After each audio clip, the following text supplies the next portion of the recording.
Greetings, fellow horror fans, and welcome to Horror Month 2025. And this month, we're going to be taking a look at the Candyman franchise. Oh, yeah. So, let's start things off with the 1992 original Candyman. Helen Lyle is an anthropology graduate student at the University of Illinois, Chicago. While researching urban legends, she familiarizes herself with Candyman, a spirit who kills anyone that speaks his name 5 times before a mirror. She learns of a recent murder at the Cabrini Green Homes public housing project and several others that have been attributed by locals to Candyman. Skeptical, Helen and friend Bernadette Walsh repeat Candyman's name to Helen's bathroom mirror, to no avail. Helen and Bernadette work together on a thesis on how Cabrini Green residents use the Candyman legend to cope with racial inequality. She and Bernadette visit the scene of the most recent murder. There, Helen discovers a room where sweets have been left for Candyman. Afterwards, they interview the victim's neighbor, Anne Marie McCoy, a single mother raising her infant son Anthony. Helen and her husband Trevor, alongside Bernadette, later have dinner with Professor Philip Purcell, an expert on the Candyman myth. He disclosed that Candyman was an African American man born in the late 1800s as the son of a slave who grew up to be a renowned painter. After falling in love with an impregnated white woman, her father sent a lynch mob after him. The mob sawed off his right hand and smeared it with honeycomb stolen from an apiary, attracting bees that stung him to death. His corpse was burned in a pyre erected on the site where the Cabrini Green homes were eventually built. When Helen returns to Cabrini Green, a young boy named Jake tells her of an incident where a developmentally disabled boy was castrated by Candyman in a public bathroom. Helen investigates the site, where a man claiming to be Candyman batters her with a hook. She identifies her attacker to the police, who recognize him as the head of a local gang and charge him for the murders attributed to Candyman. A few days later, however, the real Candyman appears to Helen in a parking garage, hypnotizing her. He explains that due to her discredit of his legend, he must shed innocent blood to perpetrate it. Helen blacks out and awakens in Emery's apartment, covered in blood, find Emery's pet Rottweiler Annie decapitated and her son Anthony missing. Emery proceeds to attack Helen, who stabs Anne-Marie during their struggle. The police arrive and arrest Helen. After Trevor bails her out of jail, Helen spots Candyman in photographs she took at Cabrini Green. Candyman breaks into Helen's apartment and cuts her neck, causing her to bleed and pass out. Bernadette arrives at Helen's apartment, and when Helen comes to, she realizes that Candyman has murdered Bernadette. Framed for the crime, Helen is committed to a psychiatric hospital. While being interviewed in preparation for her trial a month later, Helen attempts to prove her innocence by summoning Candyman, who appears and murders her psychiatrist. Candyman then frees Helen from restraints, allowing her to escape.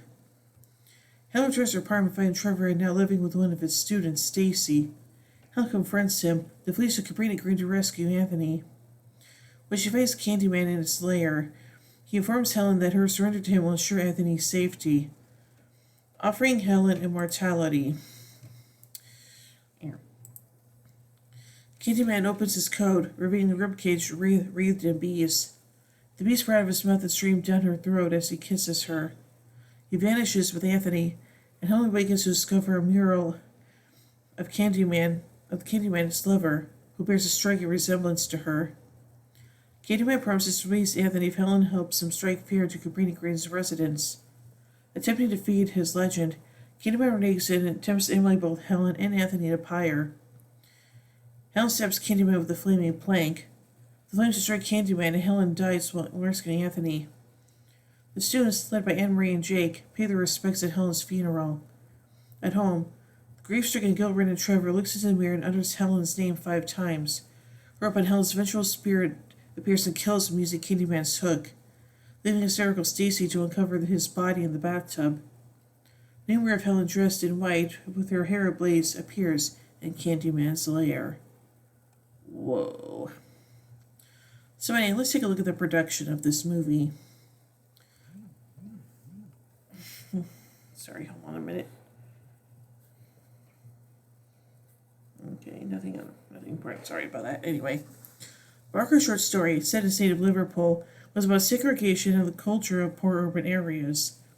For Candyman, we're also shock by Chicago's dynamic architecture and large amount of prejudice, they decided to change the Liverpool location to Chicago.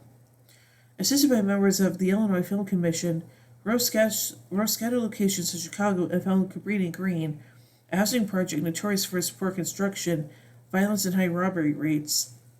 The project was also located in between high-class neighborhoods, meaning the character of Helen could feel Cabrini Green's chaos from a safe apartment not too far away. The Americanization of the story turned Candyman into an interracial love story where the ghetto residents are now victims of the titular killer. With this change, Rose wanted to showcase those that are living in the poor neighborhoods as regular human beings.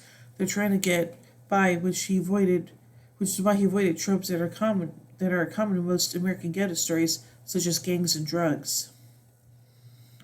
Rose's screenplay garnered a huge amount of attention in the casting agencies, and Virginia Madsen and Tony Todd instantly tried to get parts to have a chance to work with the filmmaker. Eddie Murphy was the original choice for the role of Candyman, but the filmmakers could not afford him. Todd, who was fit for playing the killer as he was 6'5" and physically fit, recalled that there was skepticism from his colleagues about him playing the Candyman due to the number of basic injuries that he would have to receive. He persisted he wanted to work with the director and said, quote, "I've always wanted to find my own personal Phantom of the Opera," end quote. While the Candyman's background is unknown in the original story, Todd came with the backstory for the character in the film.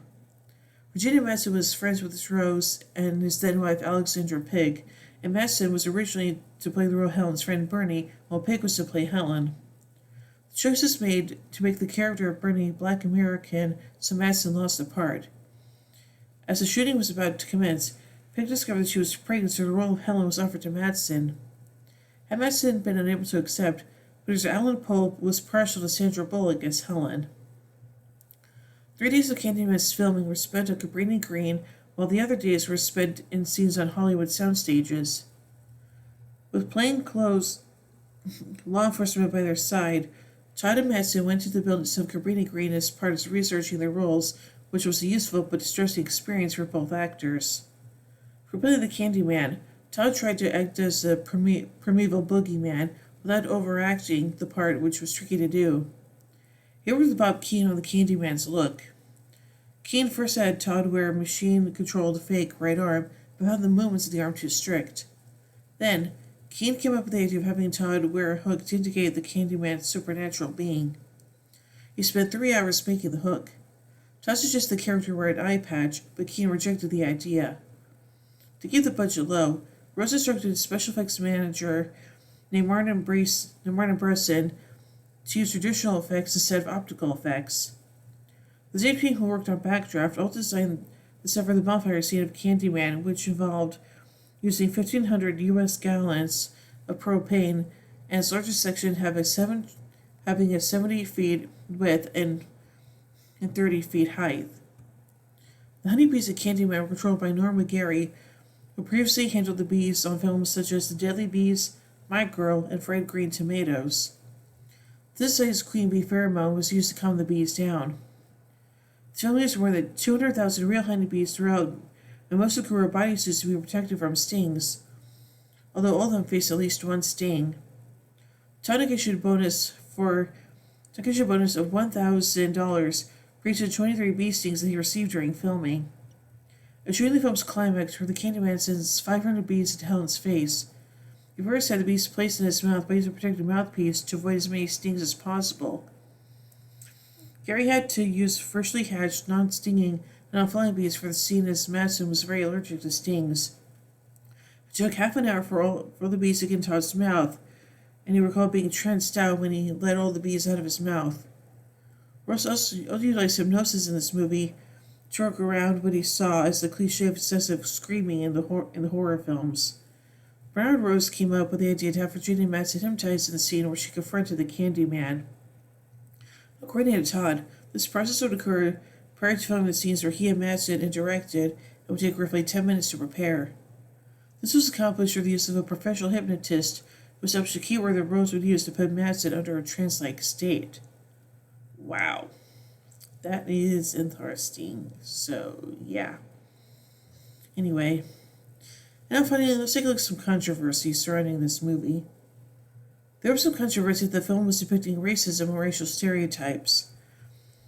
According to Rose, quote, I had to go and have a whole set of meetings with the NAACP because the producers were so worried, and what they said to me when they were script was, why are we having this meeting?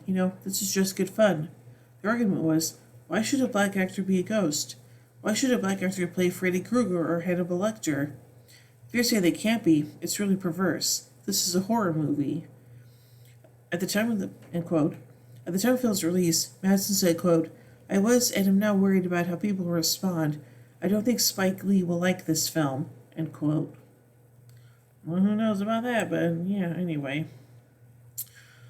So overall, I think this movie is actually really damn good, and yeah, that Candyman is one pretty scary fellow, but it's kind of sad about his backstory is kind of sad, and you do kind of feel sorry about what happened to him. So yeah. So overall, I give the original Candyman. I'll give it. I'll give it 5 jack-o'-lanterns out of 5. So yeah. Anyway, tune in as we take a look at the follow-up, Candyman, Farewell to the Flesh. So, until then, remember everyone, whatever you do, don't fall asleep.